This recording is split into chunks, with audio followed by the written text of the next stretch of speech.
So hey guys, welcome back to Rocket Dreamers YouTube channel. दोस्तों, इस video में हम एक इसरो के नए मिशन के बारे में बात करने वाले हैं। दरअसल दोस्तों, 18 अप्रैल 2001 से लेकर 12 अगस्त 2021 तक इसरो ने कई अलग अलग GSLV मार्क टू के लॉन्चेस किए हैं। दरअसल GSLV F10 का प्रक्षेपण 12 अगस्त 2021 को किया गया था, जो सबसे लेटेस्ट प्रक्षेपण है GSLV मार्क टू में। दरअसल GSLV F10 का प्रक्षेपण 12 अगस्त 2021 को निर्धारित समय अनुसार सुबह 5:43 पर किया गया था। पहले और दूसरे चरण यानी फर्स्ट स्टेज और सेकंड स्टेज ने प्रदर्शन एकदम सामान्य दिया, यानी कि जो परफॉर्मेंस था स्टेज 1 और स्टेज 2 का, वो काफ़ी नॉर्मल था। यानी कि जो फर्स्ट स्टेज है S139 सॉलिड रॉकेट मोटर और जो L40 स्टेज है स्टेज 1 में, उसने काफ़ी आप कह सकते हो परफॉर्मेंस नॉर्मल दिया। और जो दूसरा चरण है सेकंड से स्टेज GS2, उसने भी नॉर्मल परफॉर्मेंस दिया। लेकिन जो थर्ड स्टेज है, जो क्रायोजेनिक स्टेज है, जिसे हम कस कहते हैं, CUS क्रायोजेनिक अपर स्टेज, इसमें हमें प्रेशर रिडक्शन मिला, जिस कारण जो क्रायोजेनिक चरण है या जो क्रायोजेनिक स्टेज है वो इग्नाइट नहीं हुआ, जिस कारण ये मिशन यानी GSLV F10 मिशन पूरी तरह से फेल हुआ और GISAT-1 सैटेलाइट ऑर्बिट में नहीं पहुंच सका, जिस कारण ये GSLV F10 मिशन फेल हुआ था। एनीवेज, इसी चीज़ को ध्यान में रखते हुए, इसी चीज़ को ज्ञात करते हुए इसरो सुसज्ज है अब उसके नए मिशन को अंजाम देने के लिए। दरअसल इसरो अब सज्ज हो चुका है GSLV F12 NVS-1 मिशन को अंजाम देने के लिए। दरअसल दोस्तों, आपको पता ही होगा कि इसरो यानी भारतीय अंतरिक्ष अनुसंधान संगठन एक नए मिशन को अंजाम देने वाला है 24 मई 2023 को। दोस्तों, GSLV F12 यानी जो NVS-1 मिशन है या IRNSS-1 जी सैटेलाइट मिशन, इसका जो व्हीकल हार्डवेयर है या लॉन्च व्हीकल हार्डवेयर है, प्रॉबली सेकेंड स्टेज हम गेस कर रहे हैं, वो शार यानी श्रीहरिकोटा आ चुका है। महेंद्रगिरी से इसे भेजा गया था। ये जो हार्डवेयर है बेसिकली अराइव हुआ श्रीहरिकोटा को 6 मई 2023 को।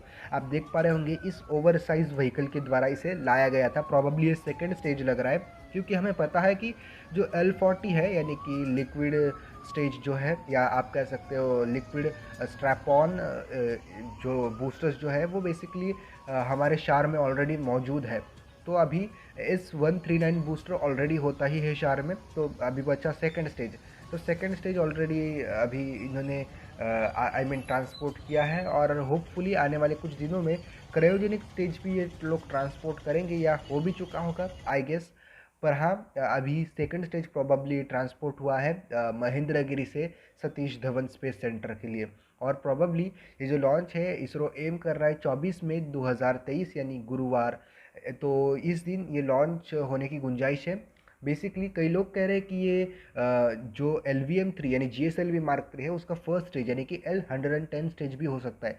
हाँ, बेसिकली व्हीकल सेम ही इस्तेमाल करते हैं वो ट्रांसपोर्टेशन के लिए, लेकिन मुझे नहीं लगता कि ये L110 स्टेज होगा।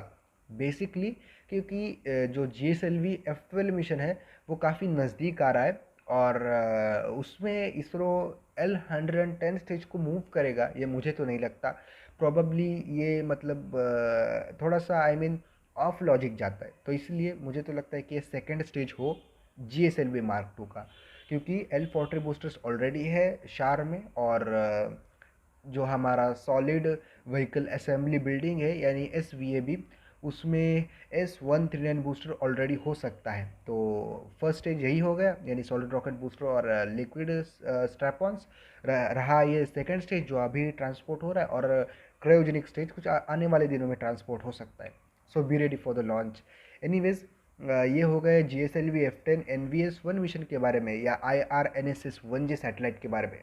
दरअसल ये GSLV F12 मिशन नाविक यानी IRNSS-1 जी सैटेलाइट को लॉन्च करेगा। नाविक की ये I guess second generation satellite होने वाली है।